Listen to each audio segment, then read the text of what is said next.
Here. Court's call to order.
God-fearing community.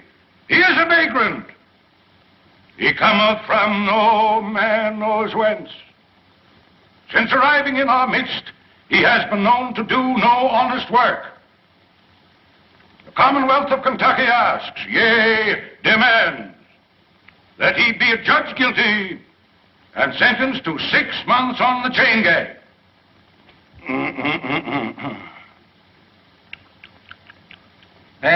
Hey, boy, wake up there. Sheriff, wake him up there.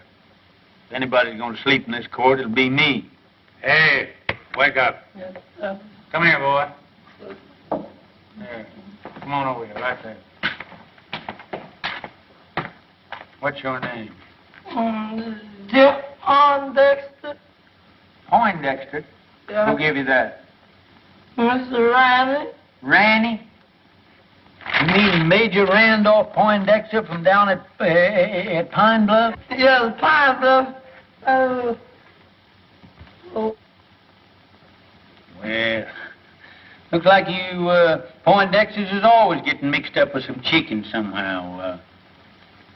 Hey, Sergeant, it seems like I recollect you and Major Ranny having some connection with the flesh of the fowl at one time. So good if we didn't. You know, Major Ranny was the fightingest soldier that ever chased a yank up a tree. You know, Billy, you and me pretty near starved that day when we went foraging for a snack after the Battle of Chickamauga.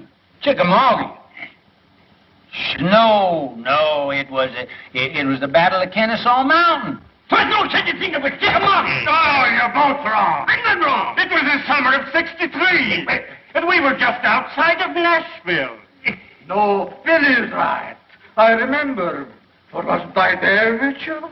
Yes. Your Honor, the Commonwealth objects to this digression. Now, Senator, you know, now the point is that the Major, he acted the part of a gentleman and a soldier, and he removed the temptation from out of our path by eating up all the fat hens in the whole bunch and leaving us nothing but a lot of old skinny Dominic roosters. You remember, boy?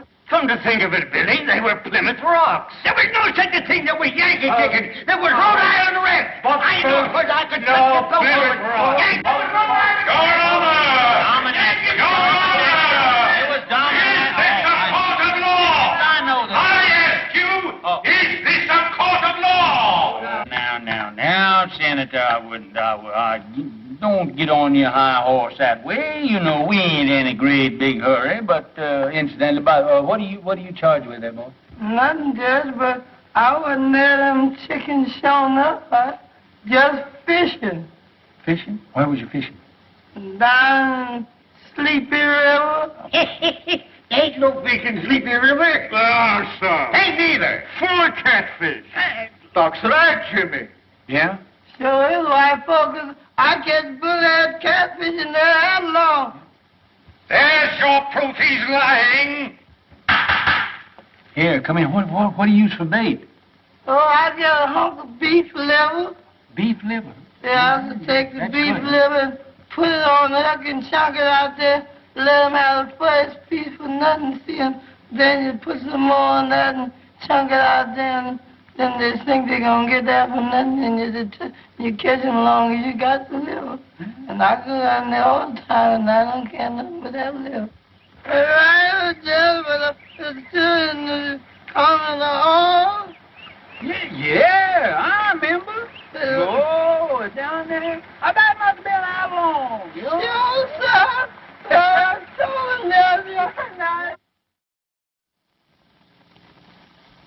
I got to take down the judge's clothes. Got to take 'em in the house. Yes, Lord. Got to get out that old ironing board. Fix 'em up for the judge to wear. Yes, Lord, that's what I was going to do. Praise the Lord, Mr. Room. Is you a hand or is you ain't? Hi, Aunt Delcy. How come you here? The judge say you up there at that college learning to be a lawyer, man. Aunt Dilsey, I got stomach trouble. Lord help you, white child. What them Yankees been feeding you? Not a darn thing. That's the trouble. What have you got for supper? Mr. Rome, you stay here. Us is going to kill the high-stepness rooster in the yard and a great big bowl of milk gravy and grits. And waffles? Don't you worry none, honey. You's home now. Mr. Rome's home. Mr. Rome's home. Mr. Rome's home. Hey, Uncle Billy! Well, if it ain't wrong. Well, salt me down. What happened up there? Did them Yankees kick you out of that law school, huh? Sure they did, with a diploma. You're now looking at a full-fledged member of the bar. Let me look at you. Full-fledged, my gizzard. Yeah, lawyer. You know, you better get your britches half sold, because you're going to sit around a long time before you get your first client. Well, I don't mind, Uncle Billy. You know what happened to me before I got my first client, don't you? Lord, I sat through 2 Republican administrations before I...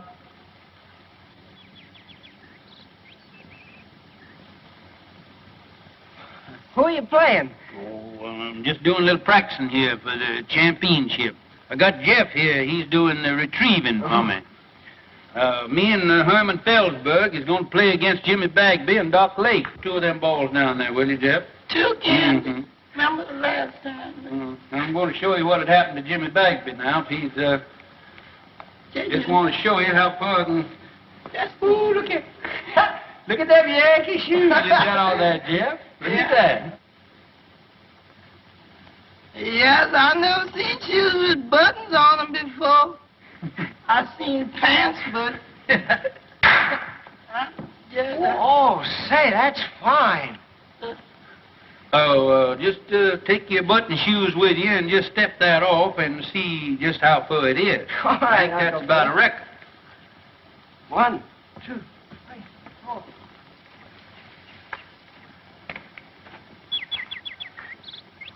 Hello.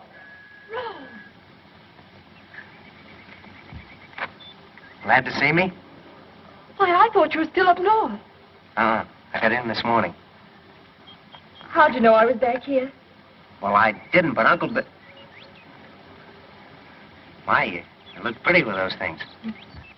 Isn't this a lovely spray? Mm-hmm. Now, young lady, I want to ask you a question. Please let me down, Rome. Miss Gillespie, will you please tell this court why you didn't answer my letters? I've got to go in. Really, I have. Now, tell the truth, the whole truth, and nothing but the truth, so help you. You know why.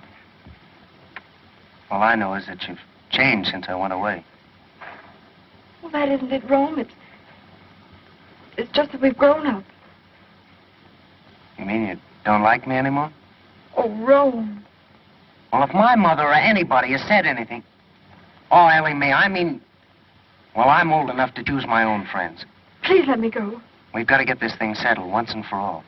I've got to go in, really, I have. All right, then. I'm coming back tonight and find out what it's all about. You can't. I have an engagement. Who with? Fleming Talley.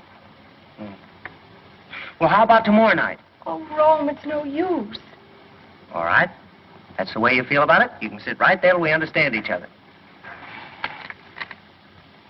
That's all right. That's all right. We don't need no more practice for them old men. Besides, that exertion calls for a julep. Yes, but you gonna wait for that young gentleman for you. Wait for him? Unless young folks has changed since I was skirmishing around. He won't be back for quite a while. Just look at that goat. Ain't that a pretty sight? What, that goat? There ain't nothing pretty in the world than two young folks in love in the spring. Do about that goat. Oh, goat. My Lord, ain't you got any sentiment? Ain't you got no girl? Wasn't you ever in love? Stand around here talking about a goat or something. But your mint. What about my mint? A goat in your mint bed. It's in my mint bed. Get out. Act like you starved. Bet you hungry. Don't look. Why, William Priest. Oh, hello, Carrie. This is a fine how do you do. What will the neighbors say? I'm ashamed of you. What's ailing you now? That gum goat come in here and eat up my mint bed there. I'll bet he must have been the ruination of 1,000,000 juleps. You and your precious mint juleps. A circuit court judge. Where's your dignity? Dignity? I don't reckon the Priest family will ever have to worry about dignity as long as you're alive and kicking. Well, it's a good thing somebody in this family has pride. I always told my brother when he married you that he saved the family name. Well, if he were living, he wouldn't be fooling around the front yard with a goat. That's not what I came for. Have you seen Rome? Oh, Rome? Rome? Oh, appears like I did see that son of yours around here a while ago. I expect he's downtown, though, now. Strutting around, showing off his button shoes. Now, don't you play possum with me. As if I didn't know you'd been encouraging that girl over there to set her cap for Rome. Carrie. If I didn't know that you had the biggest heart of any woman in the world, I'd think you're the most suspicious creature that ever come down the pipe. Never mind that. You come up on the porch. I want to talk to you.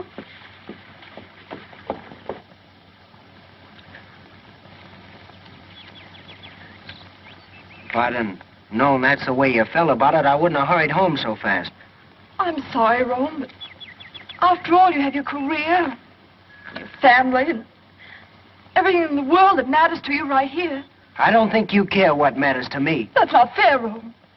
After all, I'm only telling you for your own good.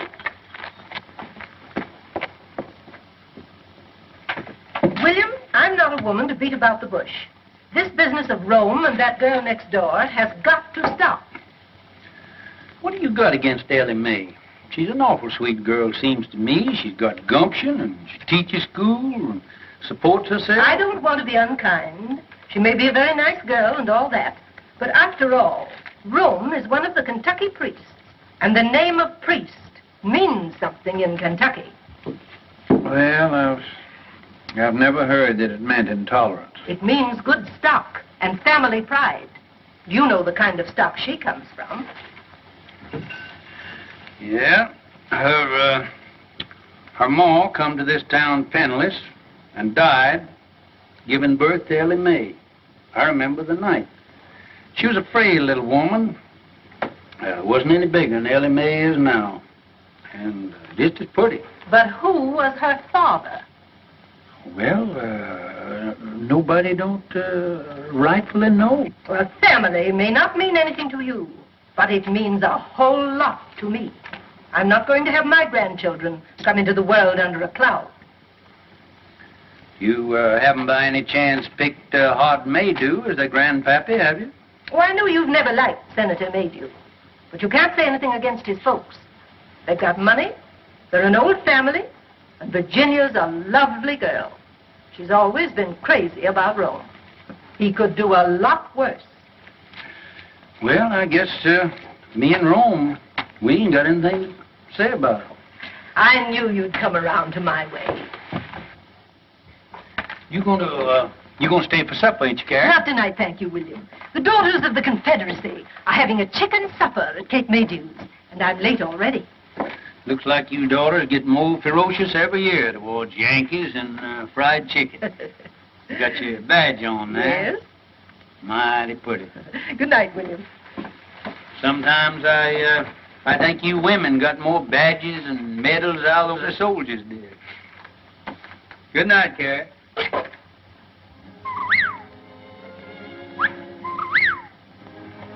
Listen to that old whippoorwill calling his mate. Him and his kin has been nesting around here for nigh on 30 years. It's a lonesome kind of sound, isn't it, Uncle Billy? Tis so. You know, the good Lord never meant for nobody, either man or bird, to live by themselves. Uncle Billy, why didn't you come and live with us after Aunt Margaret died? Oh, I never could stand your mom's cooking.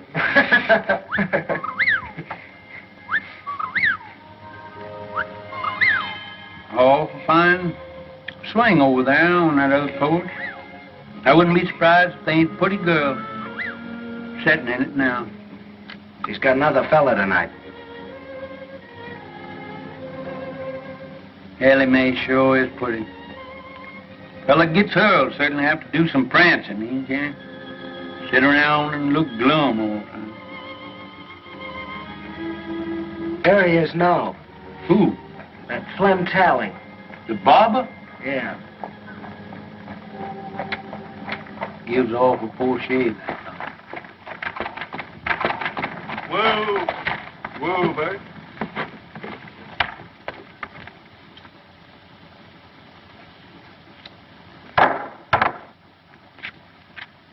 Yeah, I am, honey.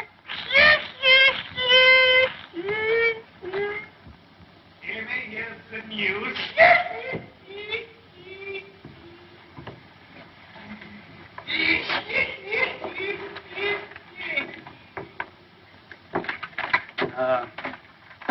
Son, there ain't nothing will get your mind off women folks like work. Will you run back in my library there and get my old Kentucky Code of Statutes? It's an old calfskin book up on the top shelf there. That gets me, that brain there. Long years, I'm just going to see if I can't stop him. Gabby Rives and Joe Herringer, you know, the boys that work for me down at my barber shop. Well, they comes to me tonight and wants me to go over to Old Town. Some high-flying gals over there. But I tells them no. I can have all the fun I want right here at home. Now, guess who I was talking about? Couldn't I make you some lemonade? Lemonade? Sure, honey. And I got something to sweeten it with. Right out of the mountains and kicking like a mule.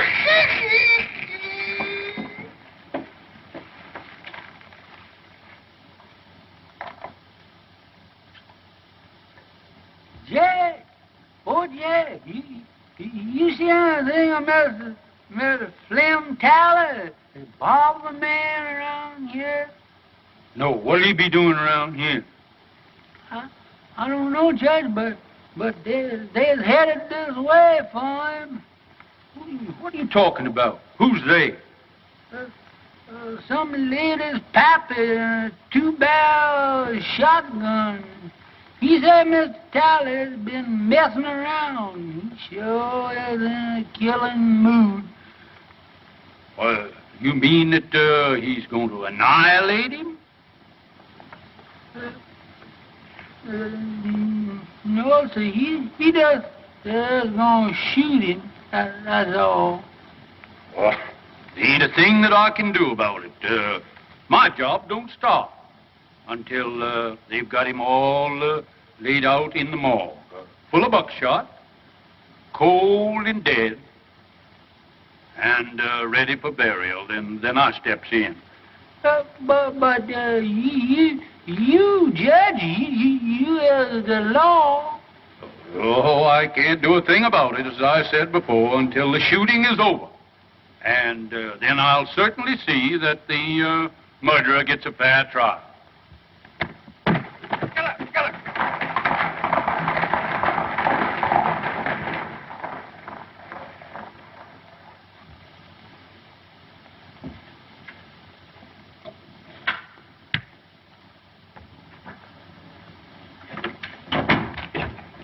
Uncle Billy, I couldn't find that book anywhere. What book? That Kentucky law book. Oh, maybe I didn't have one. Ellie Mae's waiting for you over there. What? How do you know? Are you sure? Now, don't be standing here like a jaybird gawking when I tell you she's waiting. Go on out of here and go.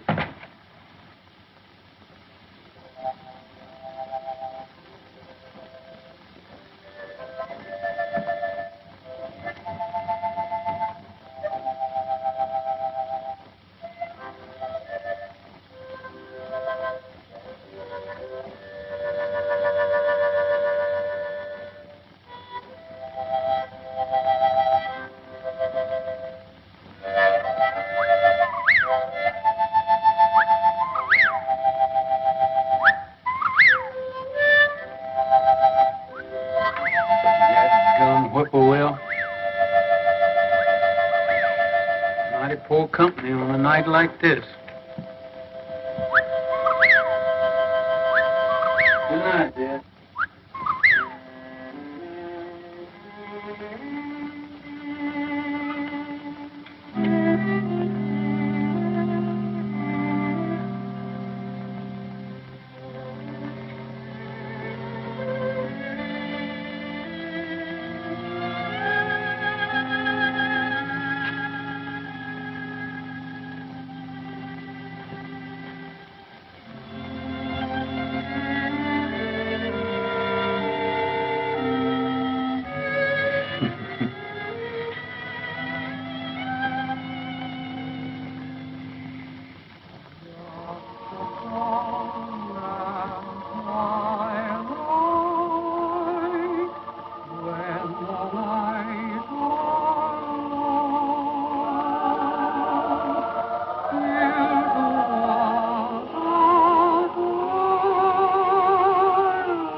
Long time, honey, since you and the babies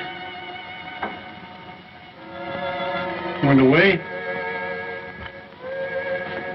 Oh, Rome come home tonight.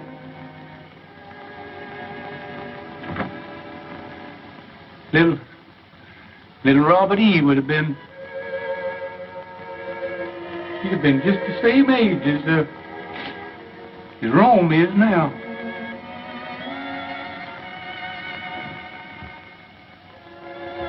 I guess it's Rome coming home is what makes it seem more lonesome than ever around here.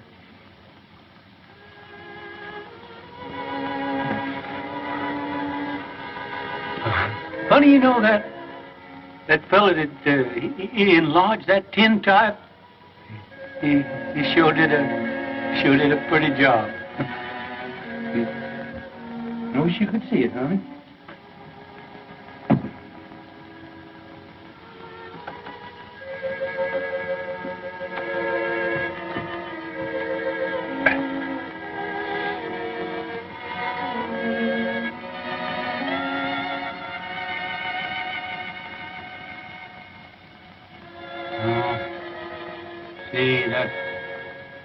That fella put that gilt on there was regular humbug. get that fixed.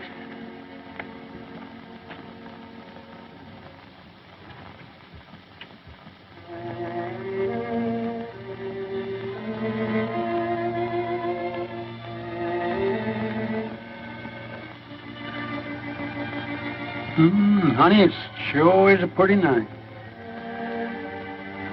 Been an awful late spring. But I don't know when I've seen the flowers looking better this time of year.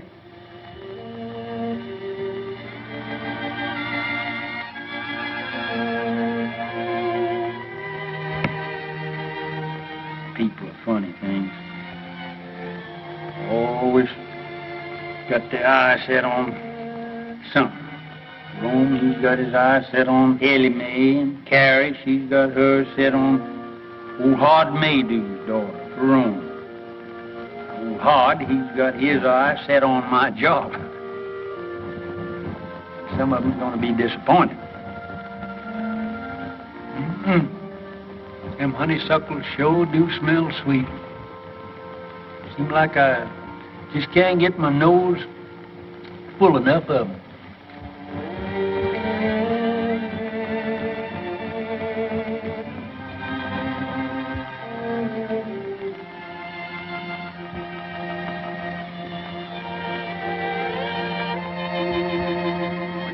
Burn, honey. There's Bob Gillis over there at the grave.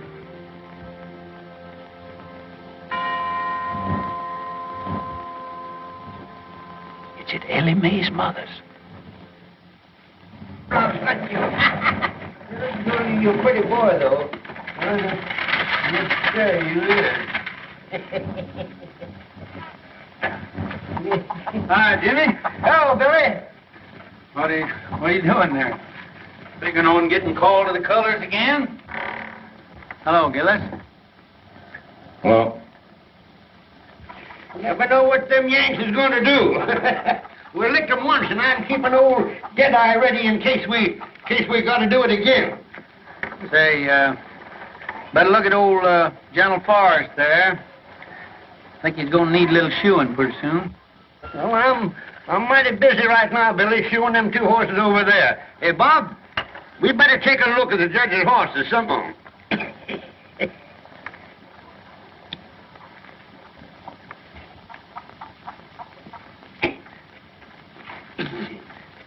Now, Snifter, good corn. You can smell the feet of the boy that plowed it.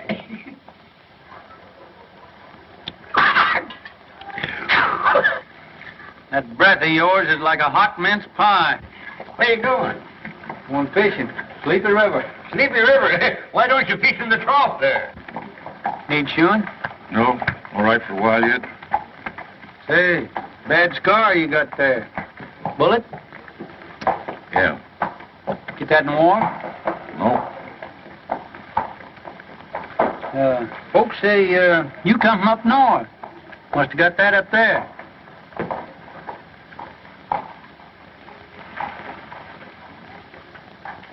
We'll talk to Jeff first, find out anything.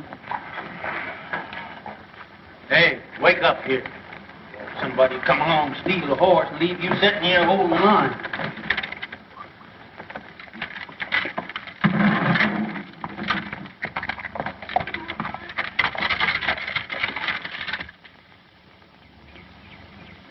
All right, come on with that beef liver now. The bait is in a bait bag. All this keeping head Hurry up now. and liver. Oh, gee, don't tell me you ain't got it. It looked like that liver then walked off by itself. Lord. Here. I'm going to catch any catfish and ain't got no bait. Take this dime now and hurry on back to town and get me that beef liver. All right, sir. Hurry up now. All right. Actually running now. This is the way it is. You gonna put your shoes on? Let them save them in case my feet wear out. And then I have them. Much sitting around as you do. It won't be your feet that'll wear out.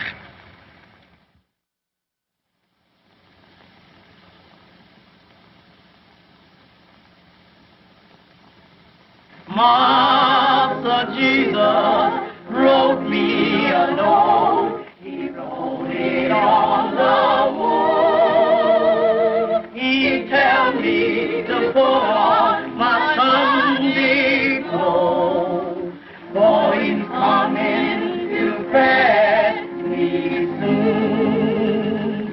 Master Jesus wrote me a note. He wrote it in a star.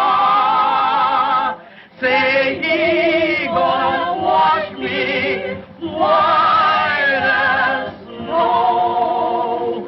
Though I be as black as tar. Because I got a hat and this good old pretty vest hanging up in there doing nothing. By Graham. Well, plague take you, I thought I told you to stay away from that Yeah, vest. but Judge, it got hung up on Yeah, you my... got my coat on there, too. Yes, but this old skunk coat... Skunk coat? I mean possum. What do you mean, possum? Rabbit. Rabbit? Say, listen, every inch of that is raccoon. Better be raccoon. I took it off a rich Yankee. Now you get in there and put them things away from there. Better get on over at that festival there. Dilsey might be needing you, too. How are you, Judge? Just Oliver, Evan, just Oliver. I'm afraid it takes ice cream and cake to get you old soldiers out of it, Judge. Yeah, if the Lord ever gets in a jam, why, he knows who to call on. That's right. Going to church isn't everything there is to it. Evening, Senator. Good evening, Reverend. Good evening, Judge Breeze. Good evening, Hart. There's one of our best churchgoers. Yes, it's surprising how far some men will go to get a few votes. Too bad we didn't get rid of him and get him off up to Congress there after him spending that term in the state Senate. I understand he thinks you deprived him of that honor. Me? Great Democratic Party and Thomas Jefferson. Evidently, the senator doesn't see it that way. Tell me that his cases in your court have taken on the appearance of a personal feud now that he's a candidate for your job. Oh, I wouldn't say that, Ashby. But I am going to have to get out and do some mighty tall electioneering, you know. Hart he's a spellbinder in a silver tongue from way back. I'm just an old country Jake who kind of a baby kisser. I ain't got much to offer the boys in the way of rhetoric. I understand he doesn't approve of your grammar. My grammar. First thing I learned in politics was when to say ain't.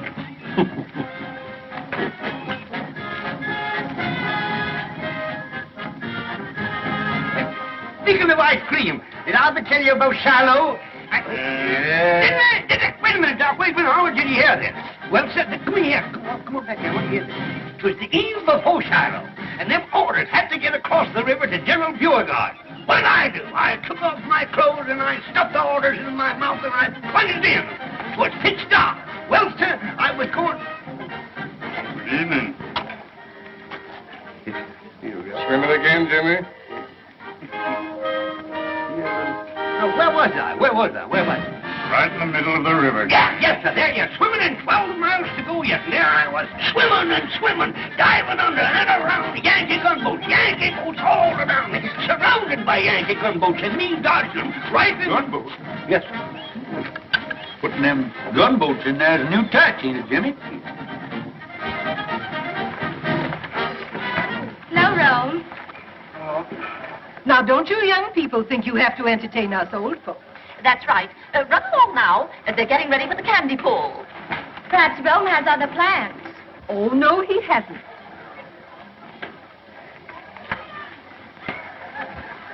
I declare, Virginia gets prettier every time I see her. And I know you're happy to have Rome at home again. Oh, he's such a nice boy. Don't they look fine together? Look at them, Horace. Ah, yes. Youth, beauty. Why, I remember when I first crossed the threshold of my young manhood and listened to the sweet murmurings of my heart. Oh,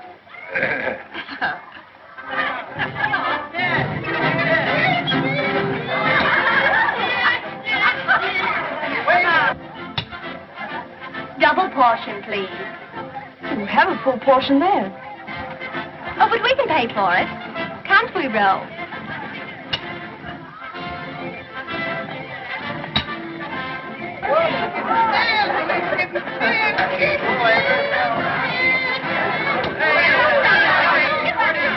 Gentlemen, I propose to conduct my campaign on a dignified basis. No personality. Others may censure the homespun manners of Judge Priest on the bench. Not I. Others may question the methods by which he has held political control of the county for a quarter of a century. Not I. Oh, gentlemen, merit alone will count in the forthcoming election. Where have you been keeping yourself, Ro? I think you've forgotten where I live. Nothing like that. Mother and Daddy are always teasing me about you. I tell them you don't care anything about me. Bet you have a girl up north. Well, even if I did have, haven't you got every boy in town on your string? Oh, those stick in the mud. They make me tired. Besides, I've been waiting for somebody else.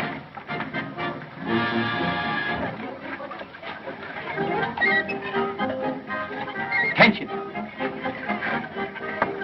Say, what's the prettiest gal at the festival here, moping around back here by herself, huh? You want some taffy, Judge? I ain't much of a taffy puller.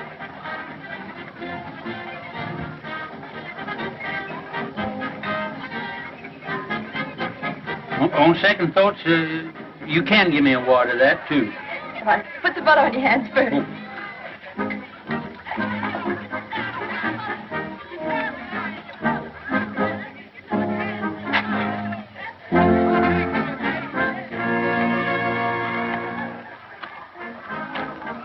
Oh, Uncle Billy. Oh, no. You ain't doing that right. What's the matter with it? Here, let me see your hand. You ain't got no butter on there, no wonder. Here, let me show you. Here, put mine in here. Let me show you. There. Go on up there. Run on up there and put some more stickum on your hand there. Go on, right up there. All right, Uncle Billy. That's it. Now, here. Put that right over in there now. Now, here. Now, that's the thing. Candy pulling, you got to keep your mind right on it. Look, that's how you're getting it all on your hand. Keep your mind on what you're doing there now. Lord, you pulling candy with the champion candy puller of this neighborhood now.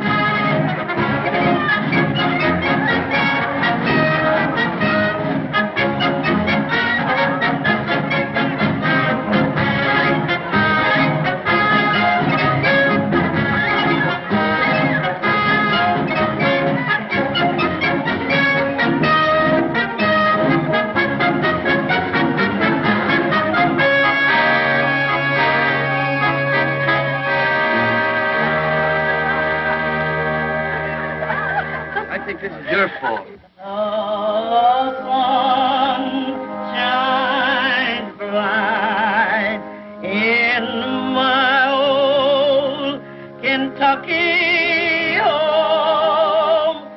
This summer, the darkies are gay.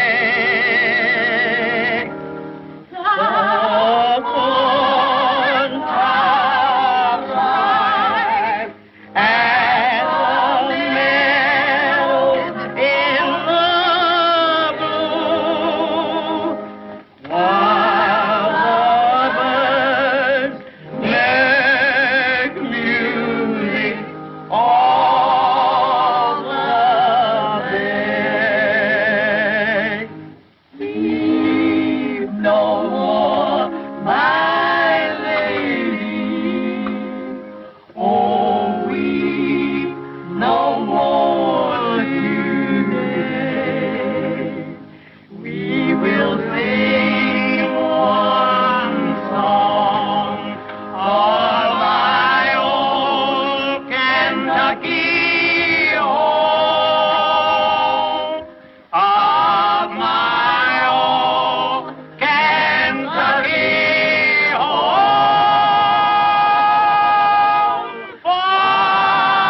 Morning, everybody. Good morning, Judge. You next. Hey, Flem, you got the only lively spot in town. Here, Gabby, what's the latest news in the paper this morning? Hello, Lodge. Howdy, Judge. Hey, you ain't been in lately, have you? Good morning, Mr. Morning.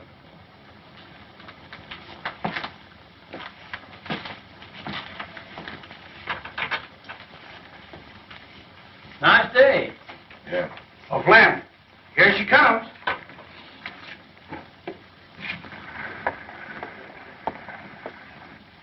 And does she like her Flemish? Hey, Flem, when you two getting hitched? Don't know it. I heard nobody talking about marriage. You ain't scared of no shotgun wedding, are you? Not as long as she ain't got no paw.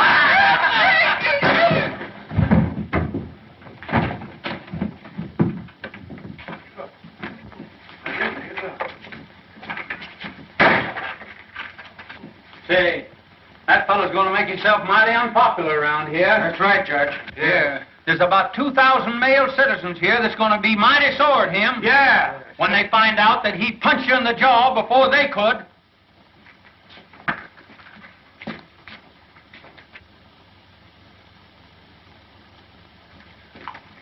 Yes, he's going to be awful unpopular around here.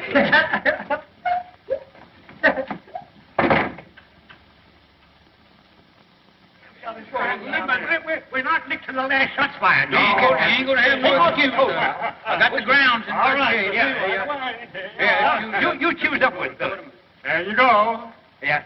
1, 2. Oh, your hand took it. Who starts, Herman? Yes, sir.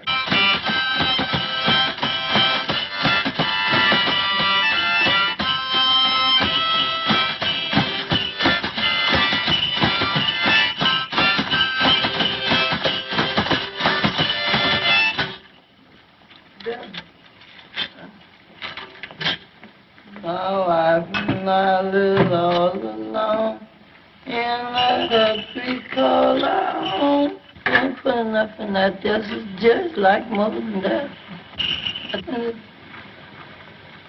Yeah, and I got a spare one of them. Desperate. Cigarette.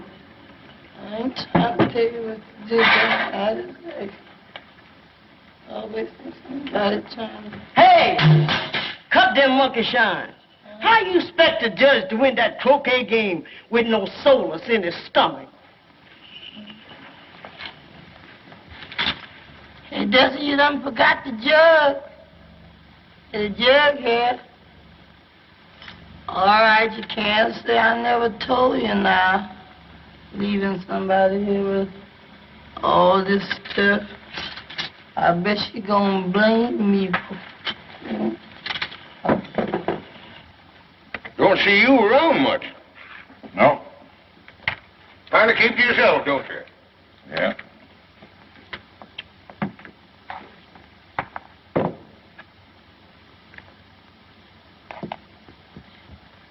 Joe, get some more beer while I knocks me that 14 ball down there in the corner. I'll pay for it. Hey, Flem, Gillis is out there. Yeah? Yes. Come on, let's get it. No, hold your horses now. He'll be heading to you in a minute, going home. Fellas with me? Sure. Sure we will.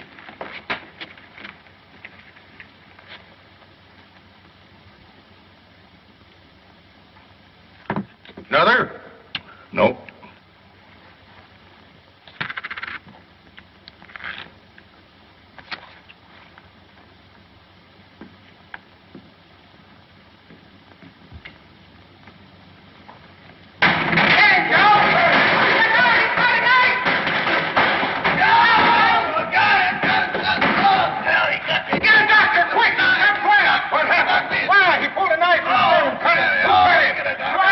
He cut Flem. We saw it. With the knife?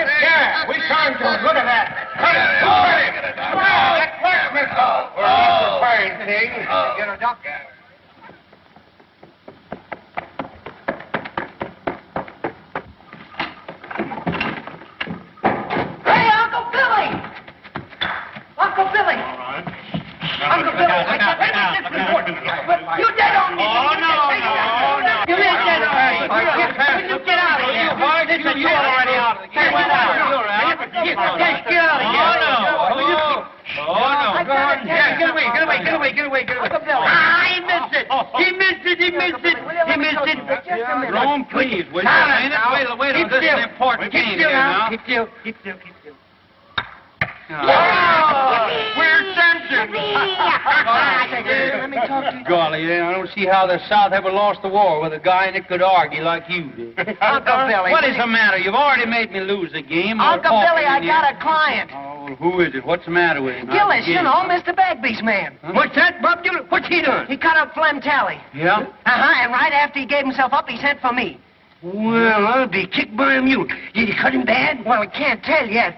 Gee, Uncle Billy, he sent for me. It'll be the biggest case in your whole court session, and I'll be defending him. I wouldn't gloat too soon now. Oh, don't you worry.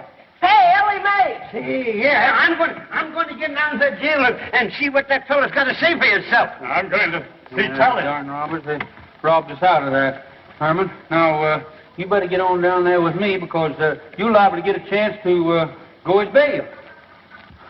Ellie Mae! Ellie Mae, I got a client.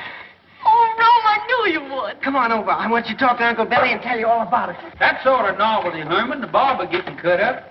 Whoever cut him up couldn't have cut him much if they used the barber's razor. Where's Rome?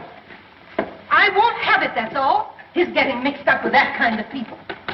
Oh, what's he done now? Well, he's done enough. Mother, what's the matter? Something wrong? If you're in the habit of discussing your affairs before strangers, I'm not. Well, Ellie Mae's not a stranger. Excuse me, Rome, I'll go. No, wait. All right. I have nothing to hide. Carrie, what's the matter? Have you been out in the sun too much? You shut up, William Priest.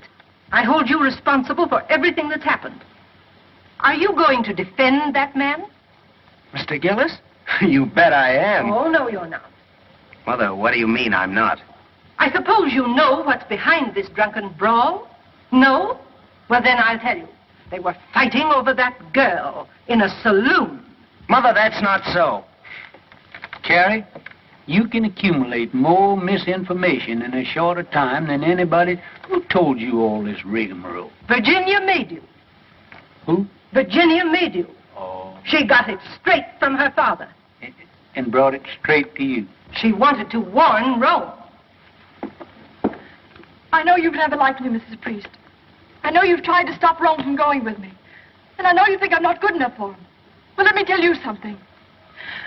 If Rome were half as mean as you are, he wouldn't be good enough for me. Well, of all things. Carrie, looks like you run second. Oh, no, I don't. If Rome's father were alive, he'd back me up. Rome's already got himself talked about all over town with this girl, and I'm not going to have him publicly defending her in court.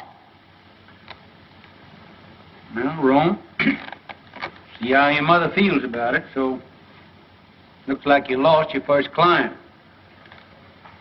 It's certainly hard to get, too. No, Uncle Billy, I haven't lost anything. Rome? Mother, I think I'm old enough to know my own mind. I said I'd defend Mr. Gillis, and I'm going to go through with it.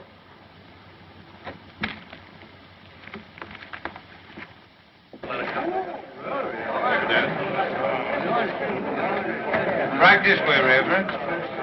Have that chair there, please, sir. Hi, Irvin. Hi, Lou. How are you? All right.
May it please the court. I would point out that for many years, a political and personal difference has existed between your honor and myself. Now that I am a candidate for the exalted office which you have held for so many years, those differences have reached a point where, for the protection of the people, I must demand an impartial trial judge. Perhaps I'm getting deaf, but the fact had never reached me before. Are you insinuating that you won't get full justice in this court? I maintain that my language was sufficiently plain for any comprehension, however obtuse. But I will make it even franker. I charge, in the presence of two witnesses, you took sides with defendant Gillis in a prior attack upon this plaintiff.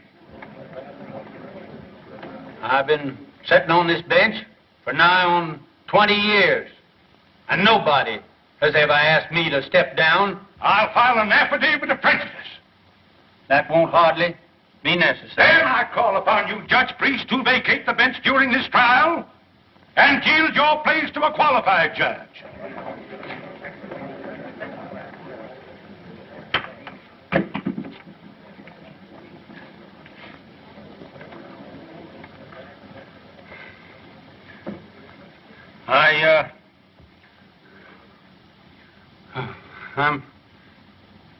I'm not denying, Senator, that you kind of took my breath away. I guess I had just sort of got the habit that I was took for granted here on this bench.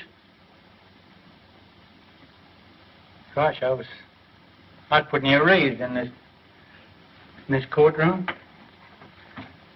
When I quit fighting, 65,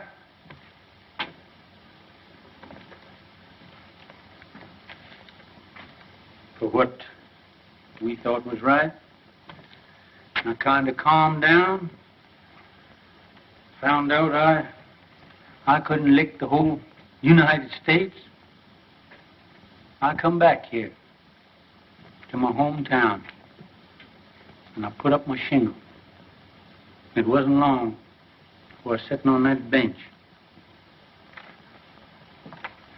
Maybe I did have a hankering for the spirit of the law, not the letter. But as far as I know, nobody ever found cause to complain till now. Now, you jury, you forget everything that I've said. And my feelings has no place in the records of this trial. Now, if you will excuse me, neither side has any objection. I'd like to ask the Honorable Floyd Fairley if he won't come up here and take my place on the bench.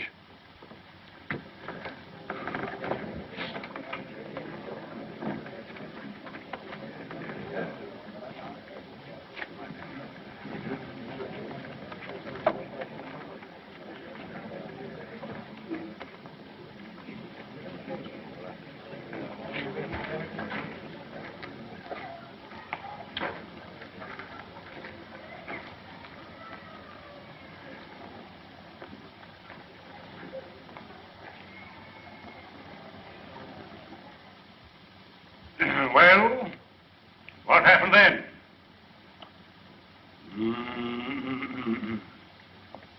Gentlemen of the jury, in plain language, the defendant here burst in upon these three worthy citizens. I object, Your Honor. I deny that my client ever burst into any place or anything. Objection sustained. So be it, Your Honor. Nevertheless, I shall demonstrate that my young friend's client here did burst into something. That armed with a lethal weapon, to wit, a dirk, dagger, or knife of deadly length and deadly sharpness, he burst into Mr. Talley's quivering flesh. I object, Your Honor. Objection sustained. Your Honor's humble servant bows to Your Honor's august ruling. In due time, Mr. Talley's scarred and mutilated person will bespeak the verity of my claim with a silent eloquence far exceeding the powers of my poor tongue.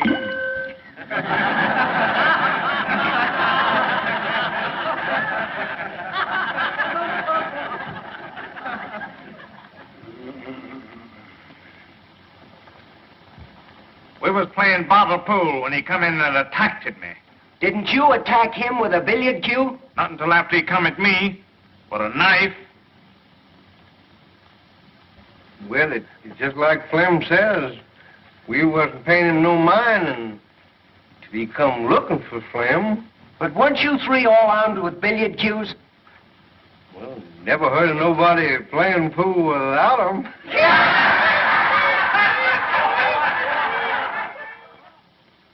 It's just like Flamin' Joe says. He come in looking for trouble. You don't like the defendant, do you? Who does?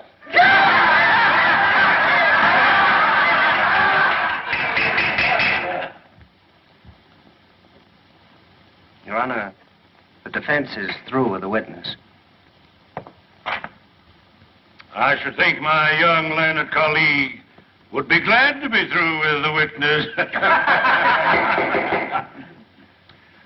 Your Honor, the prosecution rests.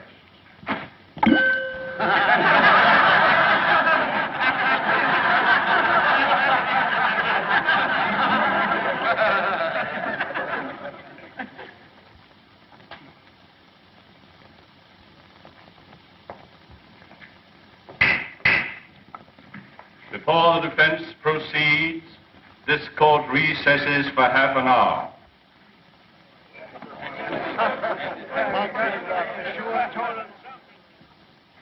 I don't know why you did it, Mr. Gillis. The judge priest told me what happened in the barber shop. Oh, you've got to tell the jury. They'd never convict you in a million years if they knew you were defending a girl's name. Don't you see? You can't think of me now. You've got to think of yourself. Look, Mr. Gillis, I don't want to bring Ellie Mae's name into this thing any more than you do. But she's right. They can give you 10 years for assault. The way Maydew's working on the jury, they'll give you the limit. Well, you've got to tell the truth, Mr. Gillis. Don't you see? You've got to. I ain't going to tell him anything.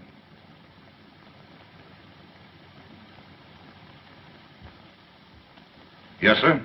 Tally lied all the way through. And Herringer and Gab Ride, they lied too.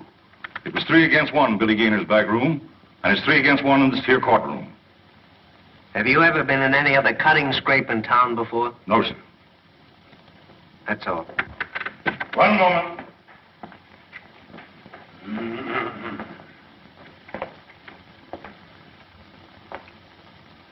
Where do you come from, Mr. Gillis?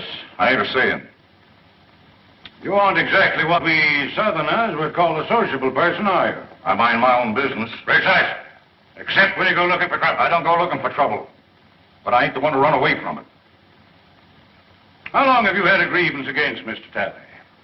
We had a run-in a few days before he jumped me. Oh, run-in, eh? And what was this run-in about? Well, come on, tell the jury. What did you hate him for? I ain't a saying. Then you didn't have any reason for knifing. I didn't say that. Well, make up your mind. Why did you hate him? I ain't a saying. Your Honor. Anything further? That's all, Your Honor. The defense rests.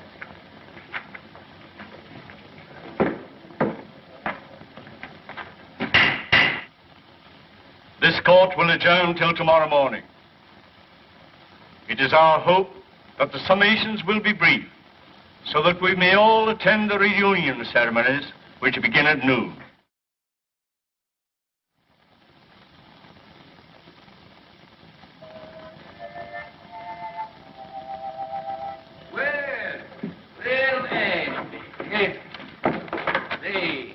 This is a pleasure. I don't get the chance to do this often. You certainly does me honor. Here, Jeff, make the Reverend comfortable there.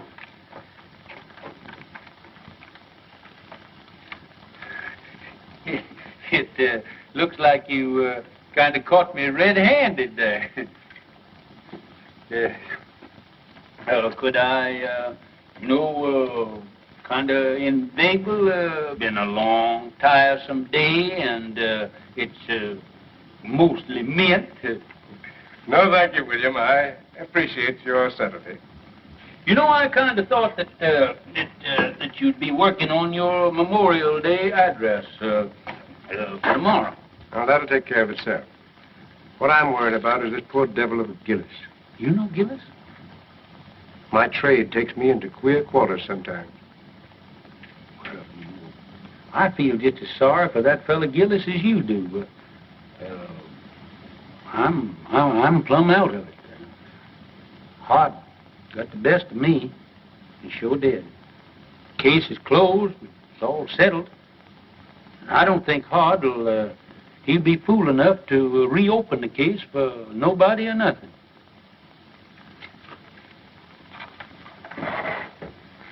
William, I have a duty to perform.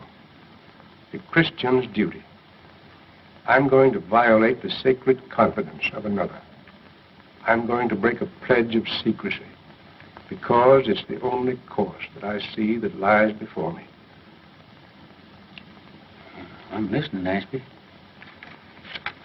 25 years ago, the judge is showing hard misery. Reckon folks ain't been acting just right. Maybe his stomach's been complaining and he needs a toddy this night. Yes, Lord. Yes, Lord. 'Cause tomorrow he's got to be like Mr. Samson, saving Daniel from the lion's den. Saving Daniel from the lion's den. Yes, Lord.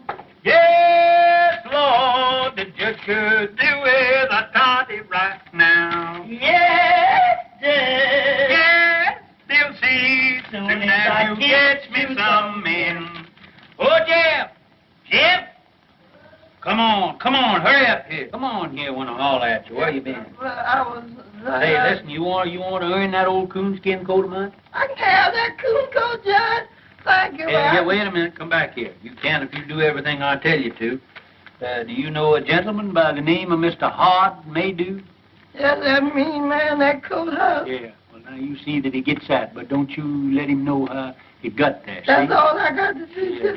Thank Say, you. wait a minute. Can you play Dixie on that thing there? With that coon coat, yes, I played Dixie with Marching Through Georgia. Way ahead. Marching Through Georgia. Yeah. I got you out of one lynching. Yes, but for that coon coat, I know that I was going to Get you playing Marching Through Georgia, I'll join the lynchers.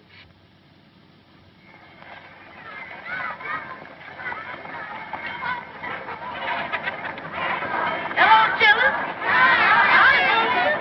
What do y'all got in your basket? Oh, the chicken. Well, that's what I got. That's what the judge like,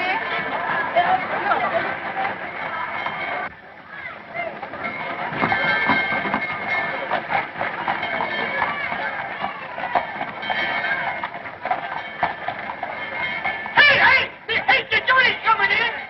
Hey, Lem, come on, the jury's coming in. I'm telling you, Sheriff, we've lost the bass drum. How could you lose a bass drum? Someone stole it. We need it for the parade.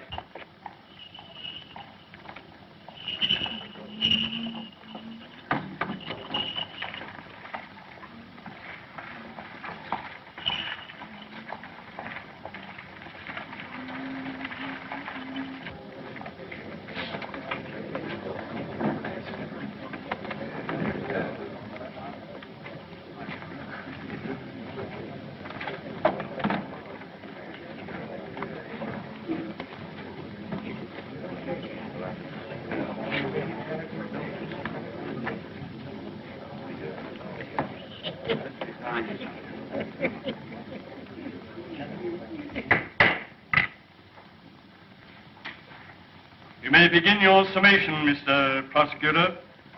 May it please Your Honor. Since adjournment yesterday, certain information has come into the hands of the Commonwealth, which, in the interest of justice, impels me to reopen the case. The Commonwealth desires to recall the defendant Gillis for further cross-examination. Very well, Mr. Maydew. Proceed. Robert Gillis, take the stand.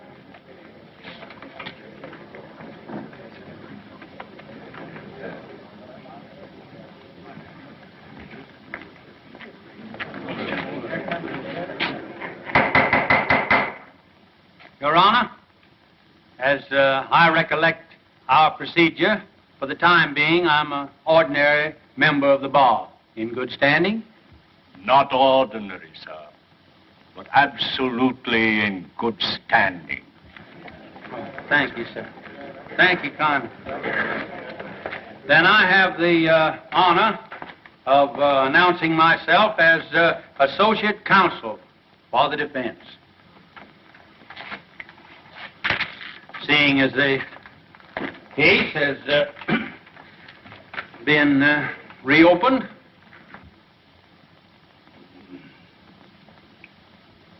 Mr. Gillis, were you always a man of turbulent and violent nature? Always left them alone, has left me alone. Is that so? What was the name of the man you once upon a time murdered? I never looked on it as no, it wasn't murdered. A man was killed, wasn't he? Yes. And they stuck you in jail, didn't they? Yes. And they charged you with murder, didn't they? Yes. And the jury found you guilty, didn't they? Yes. Were you sentenced to be hung? No, I went up for life. Did you escape or were you pardoned? I ain't a-saying. I won't tell you no more no matter what you ask me. You don't need to. Judge Priest, your witness. no questions, Your Honor. But, Uncle Billy, Hasn't the defense any evidence to offer in rebuttal, Judge Priest? One character witness, Your Honor. Mr. Clerk, will you kindly call Reverend Ashby Brand?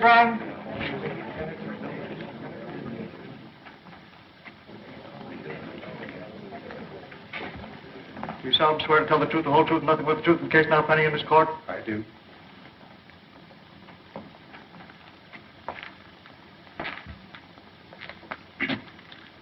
Reverend Brand, before you come to this town, what was your occupation?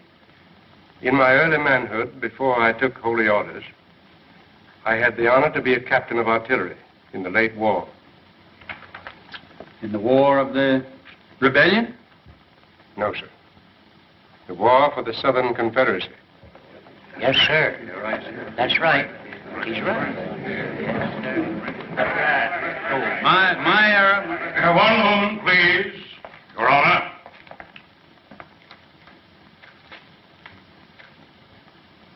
I yield to no man in love and everlasting devotion to that sacred lost cause for which my people fought and bled.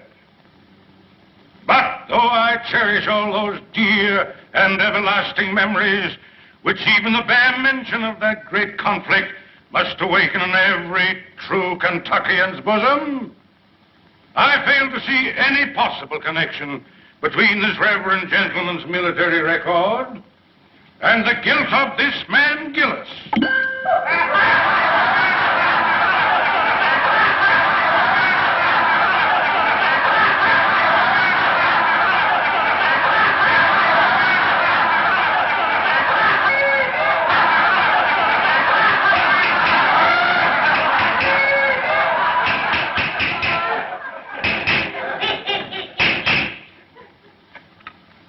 I think the court will commit no grave legal error by allowing a minister of the gospel to tell his story in his own way.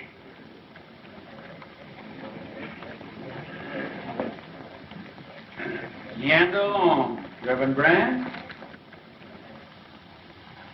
As many of you know, I am a Virginian. On the day my state seceded from the Union, I enlisted. I was a private in Penn's Virginia Battery. By the latter end of the 3rd year, I was in command of that battery. All the officers ranking me had been killed or disabled. We lost heavily at Chancellorsville. And at Fredericksburg, we were almost wiped out. We kept our field pieces. We kept our pieces until the end. But we had not sufficient men to man those guns, nor anywhere to turn for more men. There were no more men left to come in. The Confederacy, in '64, was robbing both the cradle and the grave for cannon fodder. Well, sir, I got temporary leave and went to Richmond to see our war governor. I said to him, "Sir, I've come to you to ask for men to serve my guns." He laughed and said, "Tell me where they're to be found." I said, "Among the chain gangs from the state penitentiary." He said, "You've come too late, young man. I've freed every convict that might conceivably be trusted with freedom. There are left only the lifers, and I dare not turn them loose. They're working under guard, building defenses for you to fight behind."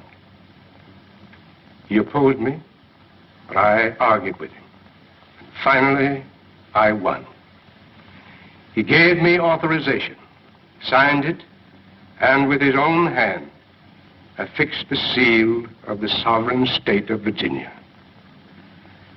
I rode back to the line, sir, and I found my chain gang.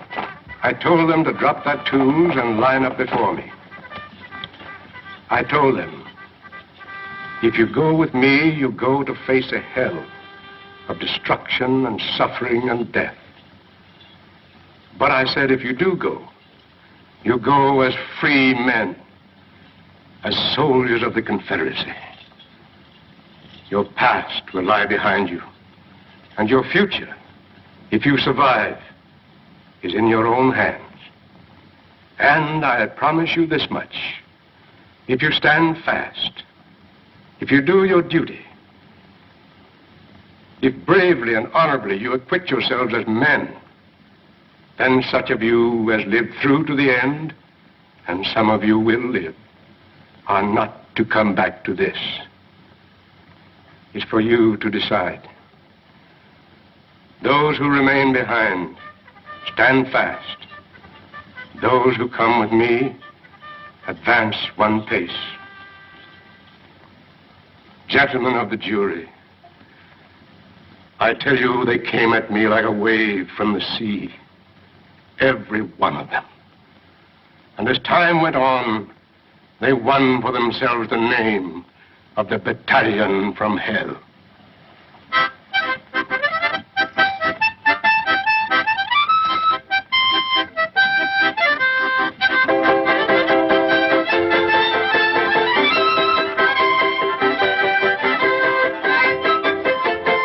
Those men, those fellows, with the scars of their shekels still on their legs, they fought for the South like men, none better. And they died like men, most of them. I was one of those men of whom I wish to speak a special word of tribute. He stood out for his courage and his fidelity, for his worth as a soldier and a man. Most of all, for his invariable truthfulness under all circumstances. He was from the mountains of my own state, a man who spoke little, but did much. I saw him once go out under fire during a battle to rescue at his own risk a wounded Union officer who lay there helpless between the lines. Another time, our stars and bars was wrested from our hands. We fought breast to breast that day. This man of whom I'm speaking threw himself on a riderless horse and rode into the thicket, and by the grace of God, came galloping back from the jaws of death, our colors clutched in his hand.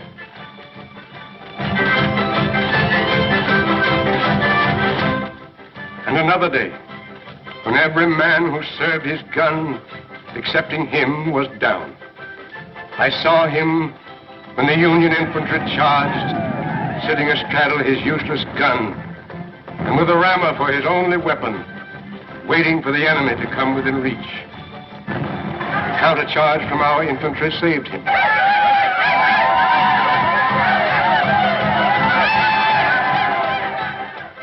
But he had stood fast, and he was alone.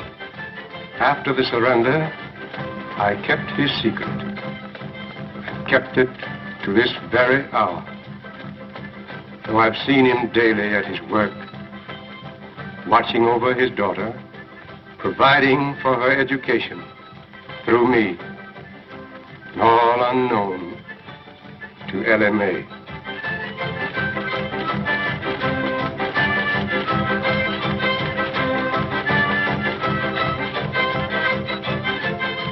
Gentlemen, as a soldier, I knew that man as Roger Gillespie.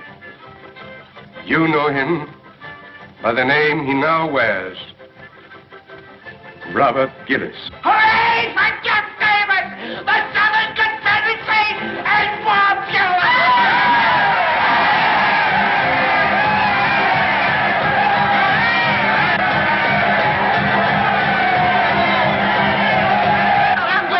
Get out of the way! Can't you see that poor, helpless child needs a mother?